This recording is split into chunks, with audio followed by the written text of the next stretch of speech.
아멘. 네, 저희들이 창세기를 잠시 강해하고 있습니다. 오늘은 창세기 10장과 11장의 내용의 부분을 좀 펴보고자 합니다. 이 10장과 11장의 내용은 노아 홍수가 끝난 가운데 인류 역사가 새롭게 시작되는 모습을 보여주고 있습니다. 다양한 모습이 있었겠죠.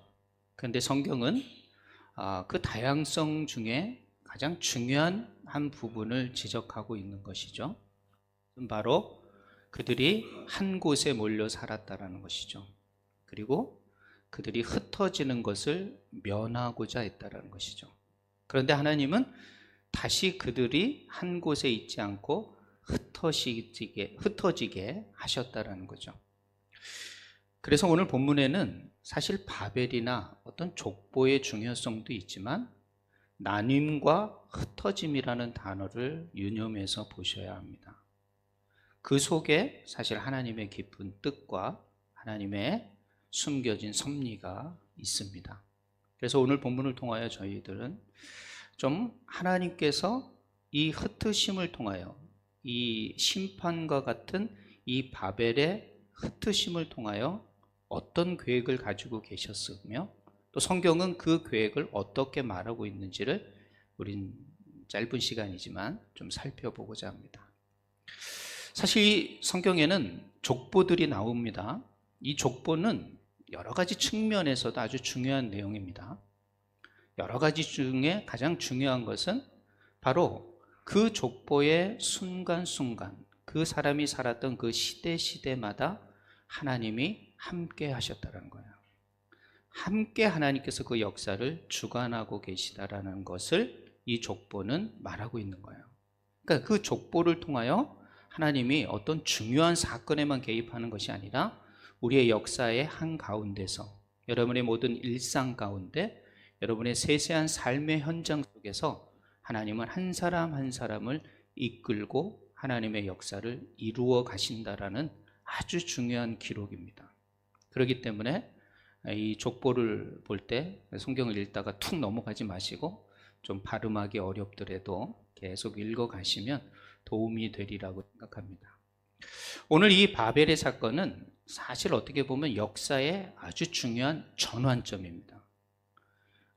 인류가 이제 하나님의 구원의 역사로 새롭게 진입하고자 하는 중요한 전환점이 이 바벨의 사건입니다. 근데 우리는 자꾸 바벨 하면은 하나님께서 언어를 흩으시고 혼잡하게 하시고 심판의 개념으로 이 바벨의 탑의 사건을 보시는 경우가 많이 있어요. 물론 그렇게 볼 수 있습니다.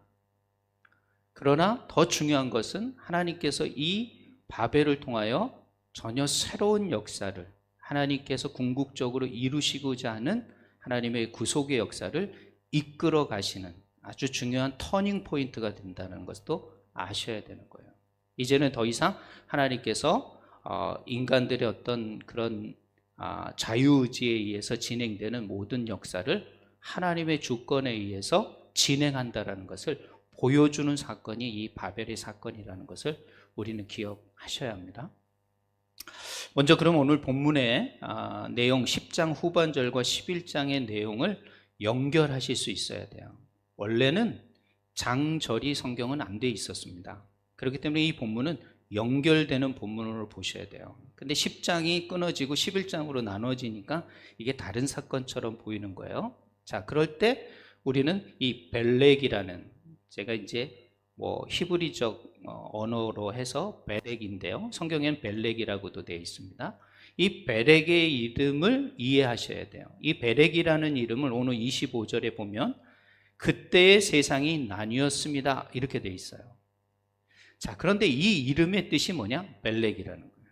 그러니까 이 벨렉이라는 이름을 에벨이라는 사람이 지으면서 이미 하나님께서는 이 시대의 세상이 나눠지겠다, 이런 예언적인 이름을 주신 거죠. 그래서 성경의 이름 하나하나는 하나님의 간섭하심이 있는 이름이라는 걸 아셔야 돼요. 그래서 이름이 중요한 겁니다. 사실은 우리 삶도 마찬가지죠. 자기가 그 이름을 부모님이 지어줬는데 그 이름값을 하고 사느냐, 아주 중요한 의미가 있지 않습니까? 이름을 하나를 짓기가 쉽지 않습니다. 저도 아이들 이름을 짓는데 쉽지 않았습니다. 그래서 다른 거 포기하고 성경에서 이렇게 캡처해서 짓게 되었죠. 그래서 그 성경의 이름대로 아이들이 살기를 원했던 저도 가지고 자녀들에게 이름을 지어줬습니다. 자, 이 에벨이라는 사람도 이 벨렉이라는 아들의 이름을 지어줄 때 하나님께서 그에게 영감을 주셔서 나누게 될 것이다 라는 것이죠. 그 시대에 세상이 나뉘어졌다. 이 내용과 11장의 이 바벨탑의 사건으로 인간이 언어가 혼잡해서 나뉘어지고 흩어졌던 사건을 연결하셔야 돼요. 그래서 그때의 벨렉의 시대에 나눠졌다는 이 사건은 어디의 사건이냐면 바로 11장에 나오는 이 바벨의 사건을 미리 말씀해 둔 거라는 것이죠. 그러니까 이 벨렉의 시대에 바벨의 사건이 있었고 바벨 이후의 사건에 세상이 이제 나눠지게 됐다라는 것을 염두에 두셔야 합니다. 그러면 이 벨렉의 이름 속에서 우리는 어떤 것을 통하여 하나님께서 미리 그 사건을 진행하고 계시다라는 걸 우리는 알 수가 있어요. 자, 그러면 왜 그 사건을 진행하셨을까? 그게 바로 바벨탑의 사건이에요. 바벨탑은 어떤 것일까요? 어떻게 보면 여러분 아까도 말씀드렸지만 심판의 사건으로 보시는 경우가 많아요. 그렇지 않아요. 이것은 은혜의 사건이에요. 사실은 이들이 11장 4절에 보면 두 가지를 이들이 주장하면서 이 탑을 짓고 있어요. 첫 번째 뭐냐? 우리가 이름을 내자. 자신의 이름을 내고자 했던 거예요. 즉 인간의 무한한 가능성을 표현하고자 하는 아주 강한 어떤 자신들의 이름을 내고자 하는 그런 모습이, 상징적인 모습이 이 탑의 모습이었어요. 그리고 또 한 가지가 뭐냐면 흩어짐을 면하자. 즉 하나님은 땅에 충만하라, 땅을 정복하라, 거기에 흩어짐이라는 명령이 있는 건데 그 명령에 정면으로 도전하는 말이 흩어짐을 면한다라는 말이에요. 그러니까 이 바벨의 사건은 하나님의 뜻과는 정다르게 우리의 뜻, 우리의 생각, 우리의 계획, 우리의 삶을 내가 주장해서 살겠다. 이런 의미가 바로 바벨의 의미인 거예요. 자, 인류가 반역하여 죄악 가운데 하나님의 심판을 받은 지가 노아 홍수로 받은 지가 몇 안 되는데, 몇백 년 안 되는데 이미 인류는 또다시 하나님 앞에 바벨을 쌓으며 이름을 내고 하나님의 명령에, 하나님의 뜻에 정면으로 도전하는 삶을 살고 있는 모습이 바로 바벨의 사건인 거예요. 자, 하나님은 이제 무지개를 통하여 다시는 멸망시키지 않겠다고 약속하셨기 때문에 이제 심판으로 일하시지 않습니다. 그러면 하나님이 심판으로 안 하시면 뭐예요? 사랑으로 하시는 거예요. 그래서 이 바벨의 사건, 언어를 혼잡케 하여 이들의 모든 것들을 중단시키고 흩으신 사건은 심판의 사건이 아니라 은혜의 사건으로 보셔야 되는 거예요. 은혜의 사건으로 보셔야 되는 거예요. 왜 은혜냐? 사실은 이들은 이것만 하더라도 하나님이 심판하실 수 있는 이유가 되죠. 그럼에도 불구하고 하나님은 심판하지 않으시고 오히려 이들의 악함을 하나님은 하나님의 뜻을 이루는 선함으로 바꿔버리죠. 그 하나의 방법이 뭐냐? 언어를 혼잡하게 하는 거죠. 언어가 하나였는데 언어를 다르게 만들어버리는 거예요. 이 언어를 다르게 만들음으로 말미암아 사람들이 다 이제 자신의 언어가 통하는 사람끼리끼리 흩어지게 됐죠. 여러분은 이제 베트남에 사니까 아시잖아요. 언어가 다름으로 얼마나 힘들게 살아야 되는지를. 그러면 저 시대는 언어가 하나였으니까 어땠어요? 너무 좋은 세상이겠죠. 서로 다 교통하고 서로 소통할 수 있는 세상이니 얼마나 편합니까? 그것 때문에 스트레스 받고 그것 때문에 뭐 언어 연수 가고 뭐 이렇게 할 이유가 하나도 없는 거예요. 그렇게 좋은 조건을 주셨음에도 불구하고 인간은 그 좋은 것을 가지고, 그 선한 것을 가지고 하나님을 대적하고 있다는 거예요. 하나님이 주신 좋은 것을 가지고 하나님을 반대하고 있다는 거예요. 하나님의 뜻과 정다른 길로 가고 있다는 거예요. 여기에서 분명히 하나님은 심판할 수 있고 그 죄를 물을 수 있으셨습니다. 그럼에도 불구하고 하나님 묻지 않으셨어요. 오히려 언어를 바꾸게 함으로 말미암아 그들을 하나님의 뜻대로 흩트는 계획을 결정하신 거죠. 그래서 하나님께서는 사실 이 언어를 혼잡케 한 거는 그들을 심판한 게 아니에요. 그들이 좋은 것을 가지고 하나님을 대적하자 하나님은 그들을 다시 불편하게 만들어가요. 그리고 그것을 통하여 하나님의 구속의 역사가 시작되게 하신 거예요. 그래서 사람들이 땅으로 흩어집니다. 이것이 바로 하나님의 계획이었던 거예요. 모든 땅에, 하나님 창조한 모든 땅에 충만하기를 원하셨어요. 그리고 그 민족끼리 땅의 경계를 짓게 하셨고 그 민족들이 그 문명과 문화를 이루게 하셨어요. 그래서 그 다양성 가운데 하나님을 바라보기를 원했던 거예요. 그런데 인류 역사는 사실 그렇게 가질 못했습니다. 왜냐하면 바벨의 사건을 통해서 여러분이 알 수 있는 것은 바로 인간은 악할 수밖에 없다. 가장 좋은 것을 가졌어도 하나님을 찾기보다는 자기 자신을 위해서 사는 존재라는 것을 깨달으셔야 돼요. 이것이 우리의 속성입니다. 그러니까요, 우리가 하나님을 찾는다는 것은 우리의 의지나 우리의 힘으로는 불가능합니다. 이 자리에 앉아있는 저와 여러분은 다 하나님의 부르심과 하나님의 은혜의 강권하심이 있으셔서 여기 오신 거지, 내가 의지적으로 내 발로 내 자유의지로 오셨다고 하지만 그 자유의지보다 더 하나님의 주권과 은혜가 크다는 걸 아셔야 돼요. 그것에 내가 조금이나마 반응하여 이렇게 오게 된 거예요. 물론 수많은 이유가 있겠죠. 수많은 관계성에 의해서 올 수도 있겠죠. 그러나 궁극적으로는 하나님의 부르심이라는 거죠. 하나님의 은혜의 발걸음이라는 것이죠. 왜? 인간은 그 자체가 하나님을 찾기에는 너무 어두워져 있습니다. 너무 세상에 붙잡혀 있어요. 그렇기 때문에 우리가 스스로는 하나님을 찾을 수 없기에 하나님은 이렇게 언어를 혼잡케 함으로 말미암아 이 노아의 후손 인류를 하나님은 흩으셨어요. 자, 어떻게 흩어졌을까요? 노아의 세 자녀가 있었습니다. 야벳과 함과 셈이에요. 야벳은 보통 저 유럽과 소아시아 쪽으로 흩어지게 됐습니다. 그리고 정착하게 됐어요. 그러니까 보통 유럽 사람들을 보통 야벳의 후손이라고 말을 하죠. 함은 가나안 지역과 애굽, 그리고 그 남쪽적인 북아프리카 지역, 그리고 남아프리카 지역에 정착하게 된 거예요. 얼굴이 까매서 그쪽으로 간 게 아닙니다. 거기서 살다 보니까 얼굴이 그렇게 검게 변한 것이지 하나님이 처음부터 검은 사람 이렇게 만들지 않으셨어요. 그래서 거기에 정착을 하게 되는 사람들이 된 거예요. 그럼 셈의 후손들은 메소포타미아, 그거보다 더 동쪽이죠. 그리고 아라비아, 그리고 후에 이스라엘 백성들을 이루는 그런 종족으로 흩어지게 되는 것이에요.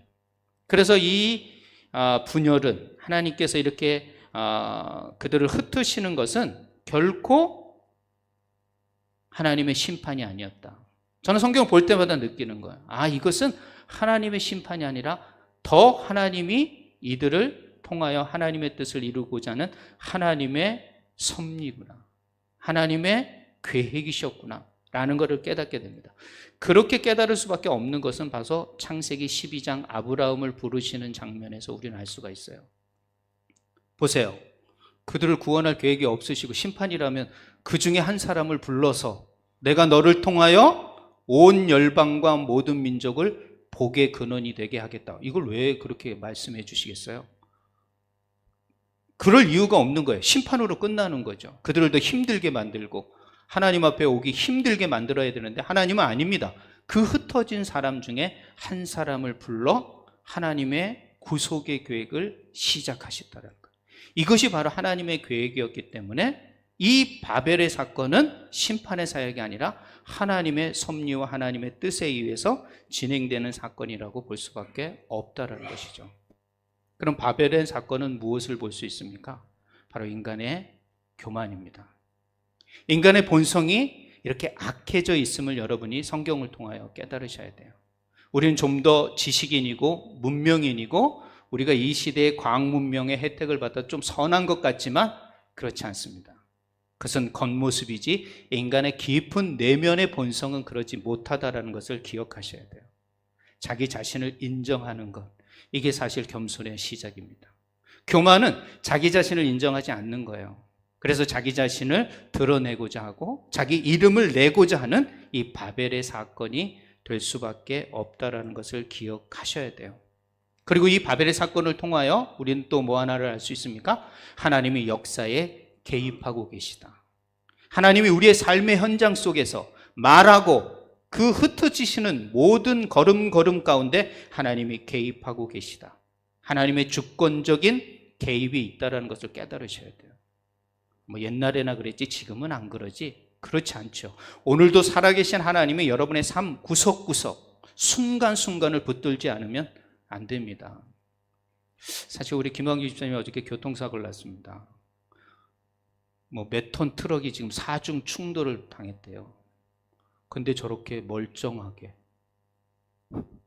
여러분 어떻게 해석할 것 같아요? 아유, 운이 좋으셨네요. 그렇게 보시겠습니까? 근데 집사님의 입술을 통하여 하나님이 보호해 주신 것 같습니다. 이렇게밖에 고백할 수 없는 사건들이 우리의 삶 가운데 많습니다. 오늘도 살아 계시기 때문에 하나님은 우리의 삶의 일상 순간순간을 그렇게 지켜주시는 것이죠. 우연으로 취급할 수 없고 그것이 행운으로 취급할 수 없는 하나님의 보이지 않는 하나님의 손길. 그것이 바로 오늘 이 바벨탑을 통하여 내가 이 역사의 한가운데 너희들의 한마디 한마디 언어 가운데도 내가 개입하고 있다는 것을 보여주시는 것이죠. 그렇기 때문에 우리는 우리의 이름을 내는 것이 아니라 우리의 삶 가운데 우선순위가 있음을 아셔야 됩니다. 먼저 그의 나라와 그의 의를 구하며 주님의 영광을 돌려드릴 수 있는 삶. 그것이 사실 겸손의 시작이 아니겠는가 생각을 합니다.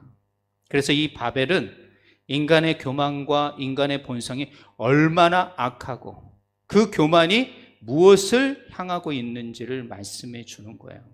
오늘도 이 영적인 깨달음이 저와 여러분 가운데 있기를 원합니다. 그래서 인간의 교만, 그리고 그 교만으로 인하여 인간이 자유의지를 통하여 선택합니다. 그 본성이 악하기 때문에 악한 것을 선택하죠. 그러나 하나님은 그 악한 것을 선택했을지라도 그 악을 선으로 바꾸시는 하나님의 섭리가 있다는 거죠. 이게 바로 바벨의 사건이고 오늘도 하나님은 이렇게 일하고 계시다라는 것이죠. 혹 우리가 자유의지를 통하여 우리의 자유적인 생각과 결단을 통하여 잘못된 판단을 했을지라도 하나님의 자녀는 하나님이 반드시 그것을 협력하여 선을 이루시게 한다는 것. 이것이 바로 하나님의 섭리고 하나님의 주권이라는 거죠. 그렇기 때문에 우리 삶 가운데 이런 하나님의 섭리와 주권을 매 순간마다 인정하셔야 돼요. 그것을 기억하셔야 돼요. 그것을 붙드셔야 돼요. 그래야만이 하나님께서 더 우리의 삶 가운데 더 강력하게 개입해 주시는 것입니다. 느끼지도 못하는 사람, 알지도 못하는 사람께 하나님께서 개입해가지고 힘들게 하시지 않습니다. 하나님께서. 그러니까 여러분에게 그 자유의지 가운데 하나님을 섭리하시고 주권하시던 하나님의 섭리가 우리의 삶 가운데 우선순위가 될 수 있도록 여러분의 마음을 열고 주님 앞에 나가셔야 돼요. 그럼 이게 역사적으로 어떤 흐름으로 성경은 진행되는지를 좀 간략하게 우리가 이제 성경을 보면서 아시겠지만 먼저 말씀드리면 자, 이들이 분열을 해서 흩어지게 됐어요. 자, 그 가운데 하나님께서 아브라함을 택하셔서 이스라엘을 선택하십니다. 그럼 이스라엘 통하여 하나님은 무엇을 말씀하십니까? 메시아가 오게 하시죠. 인류를 구원할 그 메시아가 오게 하시는 거예요. 그리스도를 오게 하시는 하나님의 계획이 있음을 수천 년 후에 알게 되죠. 그래서 하나님의 때에 이르러 예수 그리스도가 오게 되는 거예요. 그러므로 말미암아 하나님께서 아브라함을 선택하신 목적이, 뜻이, 계획이 여기에 있었구나. 그런데 하나님은 거기서 멈추지 않으십니다. 그 이스라엘만 구원할 계획이 아니셨던 거죠. 왜냐하면 온 인류에 흩어진, 온 땅에 흩어진 모든 백성들을 다시 회복시키고자 하는 하나님의 계획이 있었던 거죠. 그것이 무엇입니까? 바로 오순절 역사예요. 왜 오순절을 제가 갖다가 넣냐면 이 오순절의 역사에 언어라는 단어가 나옵니다. 요즘은 다른 말로 쓰죠. 사실은 원래 언어입니다. 근데 방언이라는 말을 쓰고 있어요. 방언은요, 외국어예요. 그러니까 내가 쓰지 않는 다른 나라 말, 지방 말을 방언이라고 그러잖아요. 우리가 사투리라고 쓰지만 그게 방언인 거예요. 근데 한마디로 말해서 언어죠. 오순절에는 뭐 성령이 충만하고 뭐 불같은 성령, 그게 초점이 아니에요. 그게 초점이 아니라 모든 사람의 언어의 말로 예수 그리스도의 복음을 듣더라. 그게 초점입니다, 사실은.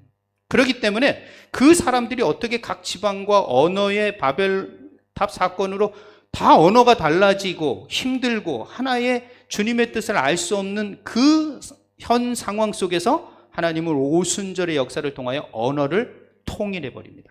바벨탑 사건이 이전의 사건으로, 이전의 모습으로 회복시켜 버리는 거죠. 그게 바로 오순절 역사입니다, 사실은. 언어가 하나 되는 역사, 이게 바로 오순절의 강력한 증거입니다. 그러면 언어가 혼잡해된 이 바벨탑, 창세기 11장과 이 사도행전 2장을 크로스 하셔야 됩니다. 이렇게 크로스하지 않고서는 구약과 신약을 연결할 수도 없고 이 하나님의 큰 섭리와 계획을 연결할 수가 없게 되는 거예요. 그렇기 때문에 이 언어를 혼잡게 하신 하나님의 뜻은 심판이 아니라 다시 인류를 하나님의 뜻 가운데, 하나님의 그리스도 예수를 중심으로 회복하시려는 하나님의 놀라운 장기 플랜이 들었던 거죠. 그 계획이 들어있던 거예요. 그래서 우리는 말씀을 통하여 그걸 발견하고 깨닫게 되는 것이죠. 그래서 오순절 사건을 통하여 지금도 여러분을 통하여 성령을 받게 하시고 그 성령을 통하여 땅끝까지 이르러 내 증인이 되어라 라고 말씀하시는 거예요. 왜? 흩어져 있는 구원받을 수많은 영혼들을 향하여 증인이 되어라, 복음을 전하라, 하나님의 뜻을 전하라는 주님의 명령이 우리에게 주어지게 된 것입니다. 그 사명을 부여받은 게 바로 우리 교회 공동체라는 거죠. 한 사람 한 사람 그 사명을 받은 사람들의 모임, 그것이 바로 교회 모임이기 때문에 교회는 그런 사역을 해야 되는 거예요. 그게 가장 우선적인 사역이 돼야 되는 것이 바로 교회인 것입니다. 요한계시록 7장 9절과 10절 다음에 말씀드리겠지만, 제가 누누이 말씀드리지만 제가 요한계시록을 설교하기 시작한 것은 제 사역의 끝이 됐다라는 걸 아셔야 됩니다. 제가 말하지 않겠습니다. 요한계시록을 강의한다, 그럼 제 사역이 이제 어느 정도 마무리된다라고 보시면 돼요. 요한계시록 7장 9절부터 10절에 보면 온 족속과 방언과 열방과 민족이 하나님 앞에 다 모여 예배하는 장면, 천상의 예배하는 장면이 나와요. 하나로 예배 드리려면요, 언어가 통해야 됩니다. 그러니까 하늘에서는요, 하나의 언어를 가지고 하나님을 예배하게 돼요. 그런데 각 족속과 방언과 민족이 다 하나가 된다는 거예요. 그러니까 하나님은 이 분열은, 바벨탑의 분열은 하나님께서 예수 그리스도 안에서 다시 하나 되고자 하는 하나님의 구원의 계획이 있는 은혜의 사건이었음을 우리는 마지막을 통해서 알 수가 있게 되는 거죠. 그러므로 우리는 민족을 초월한 연합이 필요합니다. 교회 안에서 제발 한인들만 예배 드리려고 하지 마십시오. 저는 저 뒤에 늘 통역기를 둡니다. 그래서 외국 사람이든 누구든 와서 함께 예배 드릴 수 있는 그런 우리의 공동체가, 하늘의 그 예배가 이 지상에서 이미 예배 드리고자 하는, 사실 한국도 이미 다문화 사회가 되어서 그렇게 예배 드릴 수밖에 없습니다. 자꾸 예배를 나누는데요, 함께 드리는 예배가 저는 좋다고 생각해요. 우리 지금 민규나 유석이 함께 예배 드리지 않습니까? 얘들에겐 힘들지요. 그러나 저는 이것들이 훈련이 되고 또 이렇게 예배 드리는 이 친구들을 매일매일 격려를 해주세요. 말로만 하지 말고 용돈으로. 아멘들을 안 하시네. 용돈으로 5만 동 10만 동만 줘도 괜찮지, 유석이? 그거 봐요, 이렇게 끄덕이지 않습니까? 이 교회에 오려면 우리 유석이 계속 그랍 타고 다녀야 돼요. 그랍비 듭니다, 저거. 용돈이 만만치 않을 텐데. 그거 딱, 야, 너 너무 예배 너무 잘 드렸다. 민규야, 오늘 너무 성경 잘 읽었다. 뭐 이러면서 한 5만 동, 10만 동. 그거 못 줍니까? 우리 교회에서도 장학금을 줄 수 있도록 여러분이 해서 민규 장학금 해가지고 딱 보너스 받았을 때 한번 딱 드리면 딱 교회에서 얼마나 좋습니까? 그런 일들이 작은 일이지만 그런 일들이 우리 교회 안에서 있고, 더 나아가서는 정말 학교를 다니지 못하거나 도움이 필요한 사람들에게 교회를 통하여, 제가 뭐 베트남 모릅니까? 베트남의 여러 상황들을 많이 알지 않습니까? 그러나 도우려면 도움의 연합이 있어야 되지 않습니까? 연합이 없는데 어떻게 혼자 돕습니까? 사실 쉽지 않습니다. 그리고 그 하나님의 나라의 공동체를 우리 교회가 이루어 가야 합니다. 분열이 아니라 하나 되는 연합의 뜻으로. 그리고 우리의 교회의 사명은 복음을 전파하는 것. 흩어져 있는, 흩으셨던 하나님, 그곳에서 하나님이 충만하고 번성하라는 그 민족에게, 그 족속에게 복음을 전하는 것. 이것이 바로 우리의 교회의 사명이라는 것이죠. 그래서 저희 교회는 사실 여러 가지 프로그램이 없습니다. 왜냐하면 하나님의 말씀과 예배에 집중하고, 그리고 기도하는 가운데, 성령 충만한 가운데 나가서 복음을 전하자. 우리의 삶의 영역 속에서. 그리고 이 베트남이라는 지역과 이 너머에 있는 인도, 차이나와 열방을 향하여 복음을 우리가 할 수 있는 역량만큼 하자. 이것이 저의 모토입니다. 어떤 프로그램으로 교회를 어떤 여러 가지로 만들어가는 것이 아니라 본질적인, 그 원석적인 그 부분을 우리가 붙들고 나가는 것이 더 중요하지 않는가. 그것은 바로 이웃을 향한 것이고 세상을 향한 교회가 돼야 된다는 거죠.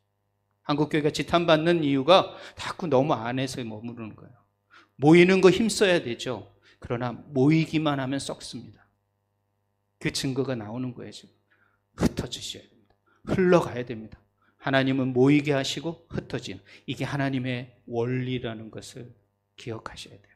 이 바벨에서 흩으신 것은 하나님의 은혜였다, 계획이었다라는 것을 기억하셔야 됩니다.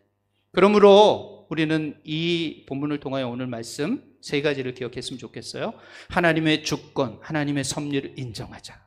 우리의 삶 구석구석에 순간순간에 역사하시는 그 하나님의 주권적 섭리를 인정하며 순종해 가자. 나를 보호하신 것도, 나를 지금 힘들게 하는 이 여정을 통과시키는 것도 하나님이 나를 단련시키시는 하나님의 섭리다. 요셉의 경우도 마찬가지잖아요. 얼마나 단련시킵니까? 왜? 수많은 사람을 구원해내야 할 책임이 그에게 있기 때문에. 그렇다면 나에게 이런 큰 고난과 이 어려움을 통과시키는 것은 더 큰 하나님의 계획과 섭리가 있음을 믿고 그것을 통과해내는 거죠. 그런 삶이 우리에게 필요합니다. 두 번째는 교만을 경계하세요. 우린 자꾸 우리의 자유의지와 우리의 지식과 우리의 것을 가지고 하나님을 뛰어넘고자 하는 생각들을 가지고 있습니다. 그렇지 않습니다. 우리는 하나님을 뛰어넘을 수 없어요, 절대. 우리가 생각하는 그런 존재의 하나님이 아니신 거예요. 하나님은 겨우 우리가 이해할 수 있는 언어로 주신 것이지 절대 우리가 생각으로, 상상으로도까지 할 수 없는, 알 수 없는 분이 하나님이신다는 걸 아셔야 돼요. 그것을 인정할 때 우리는 좀 더 겸손해질 수 있음 알고 또 하나님께 영광을 돌릴 수 있게 되는 것이죠. 그리고 세 번째는 연합입니다. 자꾸 베트남에 살면서 베트남의 것을 좀 그러는데요. 알아가셔야 되고, 몰라서 그런 거예요. 알아가고 그들을 이해하고 품을 수 있는 그런 마음을 가지셔야 돼요. 언제까지 여러분 베트남에 있을 것 같아요? 있을 때 잘하셔야 돼요. 있을 때 최선을 다하고 그들을 이해하고 사랑하는 마음을 가지세요. 왜냐하면 사랑이 커야 돼요. 아쉽고 실망이 클 수 있죠. 그러나 사랑이 더 커야 될 줄 믿습니다. 결론적으로 우리는 바벨을 건축하는 건축자가 아니라 오순절의 성령의 충만한 증인이 되어서 정말 땅끝까지 하나님 나라 확장을 위해서 사는 그런 우선적인 삶을 살고자 하는 우리 주 안의 모든 성도들이 되시길 주님의 이름으로 부탁드립니다. 기도하겠습니다.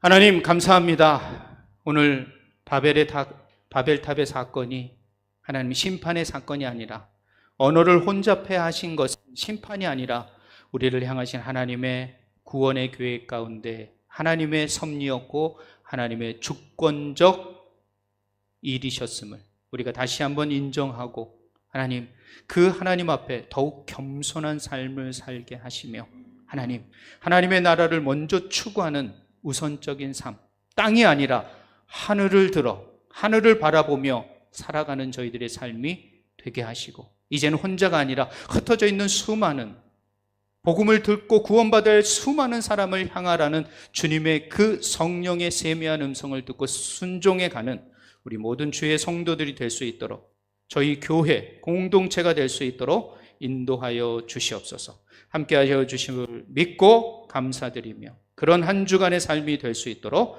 하나님께서 함께 하실 줄 믿고 감사드리며 예수님의 이름으로 기도했습니다. 아멘.